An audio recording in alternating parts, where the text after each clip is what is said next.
Hello, welcome to Literature channel, and in this video we're going to see the chapter 13 and chapter 14 of Biographia Literaria. Let's see the life history of Samuel Taylor Coleridge in brief. Samuel Taylor Coleridge was born in the village of Uttery in Devonshire in 1772. His father was the vicar of the local church. He was sent to Christ's Hospital, London as a charity boy. His eloquence attracted many friends, including Charles Lamb, being the most devoted of all. When he was studying in Christ's Hospital, his sister died. The death of his sister was a severe blow to him, and before leaving Christ's Hospital for Cambridge in 1789, he had a severe attack of a disease called rheumatism. The outbreak of the French Revolution also diverted his attention. As a result, Coleridge left Cambridge in 1794 without taking his degree. After that, Coleridge fell in love with Sarah Fricker, Robert Southey's sister-in-law. They married in 1795 and settled down in Nether Stowey. It was in Nether Stowey that Coleridge met Wordsworth and his sister Dorothy. William Wordsworth and Coleridge, they both became friends. Their friendship resulted in the making of lyrical ballads.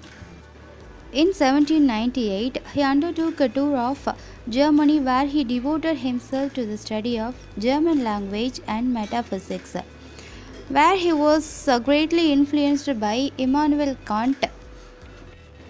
In 1801, he increased the opium doses. His marriage life was not happy. His wife did not understand him. She often quarreled with him. In 1806, he returned to London and delivered some lectures. With Wordsworth, he published the journal The Friends for a short period. In 1810, he left the Lakes and settled in London. He spent the remaining days of his life with his doctor friend Gilman. He died in 1834 in Gilman's house. Let's see the chapter 13 of Biographia Literaria. Coleridge has given the differences between the primary imagination and the secondary imagination at the end of this chapter 13. According to Coleridge, imagination has two forms, primary and secondary. Then, what is primary imagination? It is merely the power of receiving impressions of the external world through the senses. The human mind receives impressions and sensations from the outside world unconsciously and involuntarily, so that the mind is able to form a clear image of the outside world. It is the living power and the prime agent of all human perception. That is why the primary imagination is universal and is possessed by all. However, what is secondary imagination and how does it work? The secondary imagination is an echo of the primary imagination and coexisting with the conscious will. And it works upon what is perceived by the primary imagination. It is also called as esemplastic. In the first part of this video, I have told what is esemplastic. For imagination, Coleridge has given a word esemplastic. He devised this word from Greek and the meaning of the word is to shape into one. The secondary imagination selects and orders the raw material which was given by the primary imagination and reshapes and remodels it into objects of beauty. For your better understanding, I give one small example. If a picture of a drawing is considered as the primary imagination, whereas the secondary imagination is coloring and decorating the picture consciously. The primary and secondary imaginations don't differ from each other in kind. The difference is one of degree. The secondary imagination is more active, more conscious and more voluntary than the primary one. In this chapter, Coleridge has talked about the fancy also. The fancy is a mechanical ability the poet has to use devices like metaphors, alliterations in poetry. in order to blend various ingredients into beautiful images. Let's see how Coleridge has used this primary imagination and secondary imagination in his works. Let's take the poem The Kubla Khan.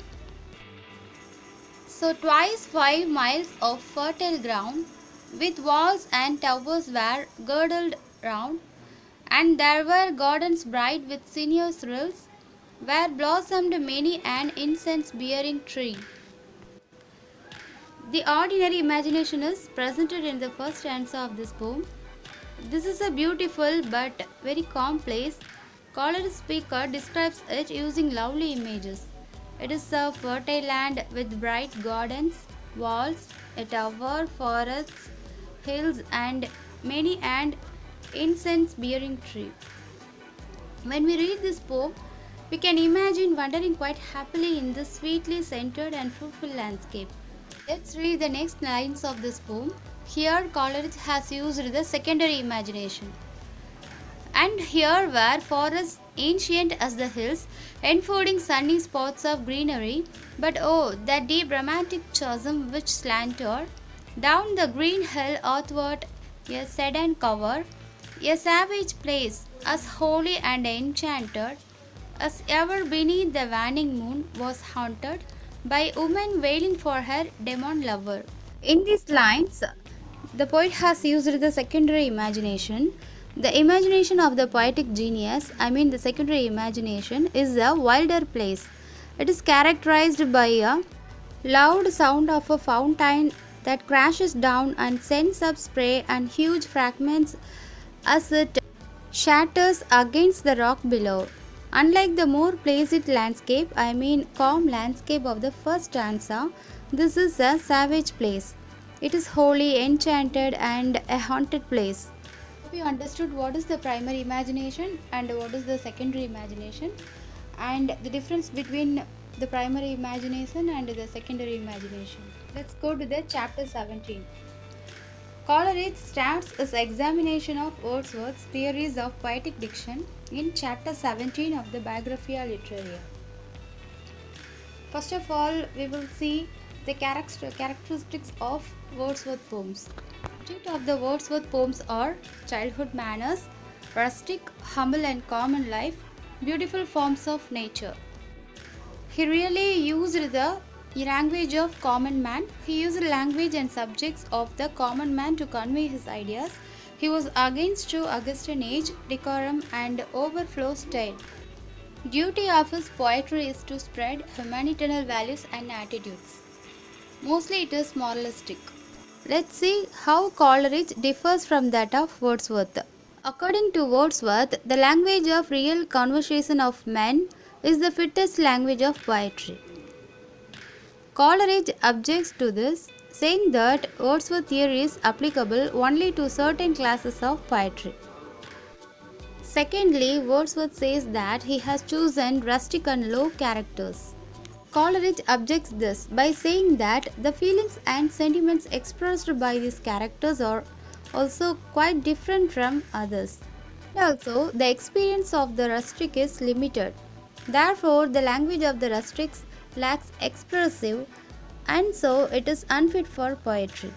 Next, Wordsworth's view is that the best part of the human language is derived from the objects with which the rustics daily communicate. Coleridge says that the rustic is acquainted with a few things only. They have nothing to do with the spiritual side of man in life. Rustics are mostly uneducated. They cannot express religious and moral truths even though they are in constant touch with natural objects. Therefore, it is wrong to say that the best part of human language is derived from the objects of nature which the rustics hourly communicate. Wordsworth says that he uses the real language of men. Coleridge objects to this ambiguity of the word real, because language of every man contrasted with the language of the rustics. Then we can ask a question that what is real language and what is unreal language? Next, Wordsworth often moralizes, and the use of thoughts and images are much too greater for the subject. For example, in his poem Intimations Ode, the poet describes a child as, "Thou best philosopher, though I among the blind, haunted for the ever by the eternal mind." In these lines, Wordsworth gives descriptions on the child which are undeserved by the child. Because the child is very innocent, no child at this age gives information regarding truths. So here Wordsworth has given an exaggerated account of the child's characters.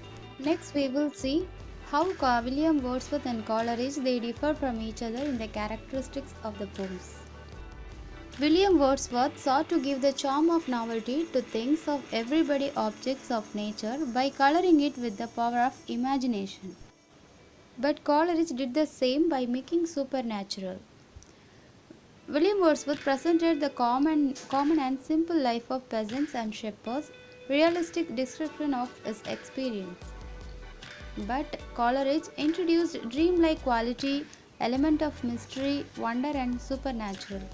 Wordsworth uses simplicity in diction, no difference between prose and poetry. But Coleridge uses element of mysticism in diction. He differentiates prose and poetry in diction. Wordsworth is a high priest of nature, but Coleridge lived in the world of fancy and thoughts. With this note, the chapter simultaneous ended up.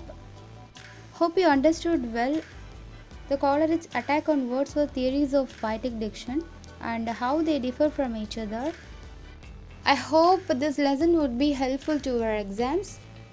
So please subscribe, like and share. We will meet in the next video soon. Until then, bye.